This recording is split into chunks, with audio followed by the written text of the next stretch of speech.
Sir మరొక అంశం, జగన్మోహన్ రెడ్డి గారు అసెంబ్లీకి వెళ్ళాల్సిన అవసరం ఉందా? యాత్రలు చేస్తే ఆయనకు వర్కౌట్ అవుతుందా?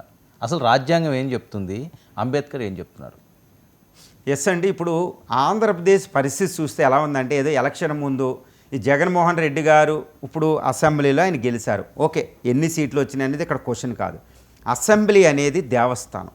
ఇప్పుడు రాజ్యాంగం అంబేద్కర్ రచించిన డాక్టర్ బిఆర్ అంబేద్కర్ రచించిన రాజ్యాంగం ప్రకారం మనకు రాజ్యాంగంలో ప్రజాస్వామ్య వ్యవస్థలో 3 వింగులు ఉంటాయి. ఒకటి చట్టసభలు, న్యాయ వ్యవస్థ, కార్యనిర్వాహక వర్గం. నువ్వు చట్టసభల్లో సభ్యుడు. జగన్మోహన్ రెడ్డి గారు ఈరోజు చట్టసభలో ఉన్నారు. ప్రతిపక్ష హోదా లేకపోయినా ఆయన అనఫీషియల్గా అనాధికారికంగా ప్రతిపక్షమే. ఆయనకున్న వాయిస్ అలాంటిది. ఎందుకంటే ఆయన ఎక్కడ యాత్రకి వెళ్ళినా లక్షలాది మందిని మనం చూస్తున్నాం. కానీ ఒకటి గుర్తుపెట్టుకోవాలి, మీరు అటు చిత్తూరు వెళ్ళడం, ఇటు నెల్లూరు వెళ్ళడం, ఇటు గుడివాడ వెళ్ళడం, ఇలాంటివి కాకుండా ఇప్పుడు జరగబోయే మాన్సూన్ సెషన్ జరగబోతుంది. వర్షాకాల సమావేశాలు జరగబోతున్నాయి. మీరు అసెంబ్లీకి వెళ్ళండి, అసెంబ్లీలో పోరాడండి. ఎందుకంటే ఇది నేను మాట్లాడేది కాదు, రాజ్యాంగం ప్రకారం అసెంబ్లీకి వెళ్ళవలసిందే. నేను అసెంబ్లీకి వెళ్ళలేదు, ఏ నెపంతోటైనా నేను అసెంబ్లీ సమావేశాలకు రానడం తప్పండి. ఒకప్పుడు చంద్రబాబు నాయుడు గారు చెప్పారు, నేను మళ్ళీ చీఫ్ మినిస్టర్ అయ్యేంతవరకు నేను అసెంబ్లీలోకి రాను, అసెంబ్లీలో ఆట పట్టిస్తున్నారని. ఆ కారణం మంచిది కాదు. అప్పుడు చంద్రబాబు నాయుడు గారు వెళ్ళకపోవడం తప్పే.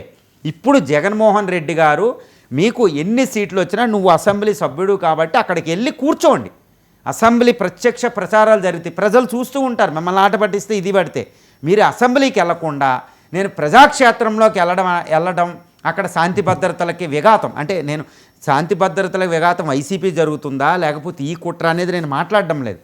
ప్రజల్లోకి వెళ్ళండి, వెళుతూనే ఉండండి. మీరు రోడ్ల మీదకి వెళ్ళండి, అక్కడికి వెళ్ళండి, మామూలు ప్రజలను కలిసే అవకాశం మీకు పూర్తి స్వేచ్ఛ రాజ్యాంగబద్ధంగా మీకు ఉంది. శాంతి భద్రతలు మీకు ప్రాణహాని జరగకుండా సెక్యూరిటీ ఇవ్వాల్సిన బాధ్యత పూర్తిగా ప్రభుత్వానికి, ప్రతి సిటిజన్కి. అది రాజ్యాంగం ప్రసాదించిన హక్కు. కానీ మీరు అసెంబ్లీకి వెళ్ళాలి. ఎందుకంటే రాజ్యాంగం చట్టసభల్లో ప్రజాస్వామ్యం ఉండాలని చెప్పింది డాక్టర్ బిఆర్ అంబేద్కర్. ఎందుకంటే మీకు ఒకటే గుర్తుపెట్టుకోవాలని, వైసీపీ క్యాడరు, వైసీపీ అధినాయకత్వం ఒకటి గుర్తుపెట్టుకోవాలి. చాలా ఎస్సీ ఎస్టీల్లో మీకు చాలా పెద్ద సపోర్ట్ ఉంది.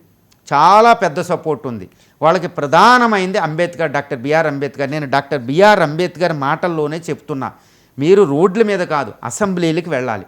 అసెంబ్లీలకు వెళ్లకుండా అక్కడ ఆట పట్టిస్తారు. అసెంబ్లీలో వాళ్ళకి మెజారిటీ ఎక్కువ ఉంది, నాకు ప్రతిపక్ష హోదా ఇవ్వలేదు. ప్రతిపక్ష హోదా ఇవ్వలేదంటే అది ప్రజలు ఇవ్వలేదు మీకు ప్రతిపక్ష హోదా. రాజ్యాంగంలో ప్రతిపక్ష హోదా ఇవ్వడానికి కొన్ని నిర్దేశాలు ఉన్నాయి. ఆ చట్టబద్ధతని పూర్తిగా మనం నిమగ్నం చేయాలి. అది కాదని ప్రతిపక్ష హోదా కాదు. మీరు ఎన్నిసార్లు ఈసారి మళ్ళీ వస్తారు, మీరు మళ్ళీ అధికారంలోకి పక్కా వస్తారు. ప్రజల్లో మీరు ప్రజల పక్షాన పోరాడితే మళ్ళీ అధికారం మీకు దూరం చేసే అధికారం ఎవ్వరికీ లేదు. చూడండి, మీకు 32 కేసులు, ఈడీ కేసులు, సిబిఐ కేసులు ఉన్న మరి ప్రజల పట్టం కట్టినప్పుడు మిమ్మల్ని మీరు ఏమి చేయలేపారు. 5 సంవత్సరాలు మీరు రూల్ చేశారు. మళ్ళీ ప్రజల యొక్క తీర్పుని గౌరవించి అసెంబ్లీలోకి వెళ్ళాలి అనేది ఇక్కడ రాజ్యాంగం ప్రకారం చెప్పేది. ఇది నేను కాదు, మీరు కాదు, వీళ్ళు కాదు, వాళ్ళు కాదు, ప్రతిపక్షం కాదు, ప్రభుత్వం కాదండి. రాజ్యాంగాన్ని మీరు తూచా తప్పకుండా వెళుతున్నారా? డాక్టర్ బిఆర్ అంబేద్కర్ చట్టసభల కోసం, న్యాయ వ్యవస్థ కోసం, వీటి కోసం మాట్లాడేది మీరు ఫాలో అవుతున్నారా? మంచి సమయం దొరికింది కాబట్టి రాజ్యాంగంలో ఈ ప్రొవిజన్ చదవాలి. మనం ఈ చదివి అక్కడికి వెళ్ళాలి.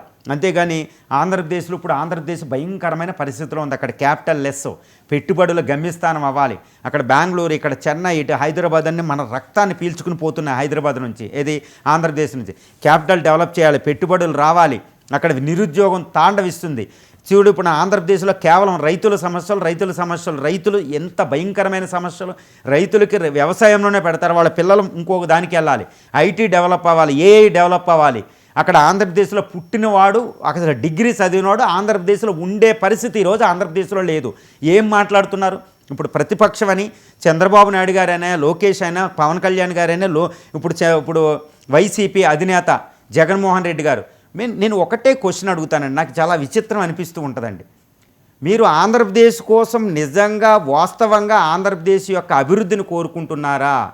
ఆంధ్ర ప్రజల యొక్క సంక్షేమాన్ని మీరు కోరుకుంటే మీ భేషజాలు, మీ యొక్క రాజకీయ మోటివ్స్ని పక్కన పెట్టి ఒక్క చోట కూర్చుని ప్రజలు ఒకటే కోరుకుంటున్నారని. ఆంధ్రప్రదేశ్ ప్రజలు 5 కోట్ల మంది ప్రజలు కోరుకునేది ఏంటంటే ఈరోజు జగన్మోహన్ రెడ్డి గారిని, పవన్ కళ్యాణ్ గారిని, లోకేష్ గారిని, ముఖ్యంగా చంద్రబాబు నాయుడు, వీళ్ళందరూ ఒకే టేబుల్ మీద దగ్గర కూర్చుని ఆంధ్రప్రదేశ్ సమస్యల్ని మీరందరూ మాట్లాడుకుంటే పరిష్కారం చూపుతూ ఉంటే చూడాలని ఒక భయంకరమైన కోరికతో ఈరోజు ఆంధ్ర ప్రజలు ఉన్నారు. మీ భేషజాలను వదిలేయండి, మీ డిఫరెన్సెస్ వదిలేయండి. మీరు రియల్లీ ఆంధ్రప్రదేశ్ కోసం పోరాడితే, నేను ఆంధ్రప్రదేశ్ సీఎం, నేను ఆంధ్రప్రదేశ్ పవర్ ఉంటేనే ఆంధ్రప్రదేశా, పవర్ లేకపోతే ఆంధ్రప్రదేశ్ కాదా? ఎంతమంది పోరాడతలే? మీరు ఈరోజు ఆంధ్రప్రదేశ్ భయంకరమైన విపత్తులు ఉంది. ఈ విపత్తుకి సమస్యలు మీరే. మీరు ప్రతిపక్షంలో ఉన్నా, అధికారంలో ఉన్నా లేకపోయినా మీరందరూ దానికి బాధ్యులు. జగన్మోహన్ రెడ్డి గారు మీకు చాలా 37% ఓటింగ్ ఇచ్చారు, గుర్తుపెట్టుకోండి. 2% ఓటింగ్ అంటే గుర్తుపెట్టుకోండి, చాలా ఓటింగ్ పర్సెంటేజ్ వచ్చింది. ఎంత పర్సెంటేజ్ అయినా మీకు భయంకరమైన సపోర్ట్ ఉంది. మీరు 11 సీట్లు ఎందుకు చూస్తున్నారు? Your voice should be there in the assembly. This is the intention of the Andhra people. మీరు ఆంధ్రప్రదేశ్ మాట్లాడండి, మీరు వాగ్దాటి మీకు ఉంది, మీకు యొక్క మాజీ సీఎం, అది మాట్లాడండి. ముఖ్యంగా ఏంటంటే అన్ని సమస్యల్ని, మీ భేషజాలన్నిటిని పక్కన పెట్టి ఆంధ్రప్రదేశ్ యొక్క సమస్యలను ఆంధ్రప్రదేశ్ చట్టసభల్లో పరిష్కరించుకోకుండా నేను రోడ్డు మీద మాట్లాడతాను, నేను ఇది మాట్లాడతాను, ఎంతసేపు పరోక్షంగా మాట్లాడుకోవడం కాదు. ఇది ఆంధ్ర ప్రజలు కోరుకునేది చాలా విశిష్టమైన కోరిక అండి. అంటే నాతో చాలామంది ఇది ఎక్స్ప్రెస్ చేశారు, చాలామంది మేధావులు మాట్లాడతారు. జగన్మోహన్ రెడ్డి గారు, చంద్రబాబు నాయుడు గారు ఒక టేబుల్ దగ్గర కూర్చుని ఆంధ్రప్రదేశ్ సమస్యల మీద మాట్లాడడం, చూడడం అనేది ఆంధ్ర ప్రజల తీవ్రమైన కోరిక అండి.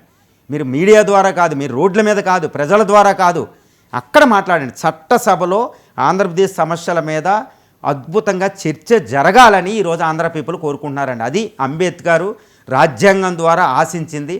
ఈ రాజ్యాంగం అంటే రాజకీయాలు చేయొద్దు, రాజ్యాంగాన్ని ఉద్ధరించడానికి రాజకీయాలు చేయాలి.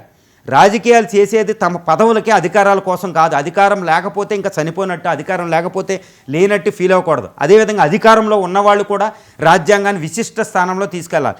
రాజ్యాంగాన్ని, అంబేద్కర్ రాసిన రాజ్యాంగాన్ని ఉద్ధరించకపోతే అందరూ విఫలమైనట్టు ఈ విషయంలో.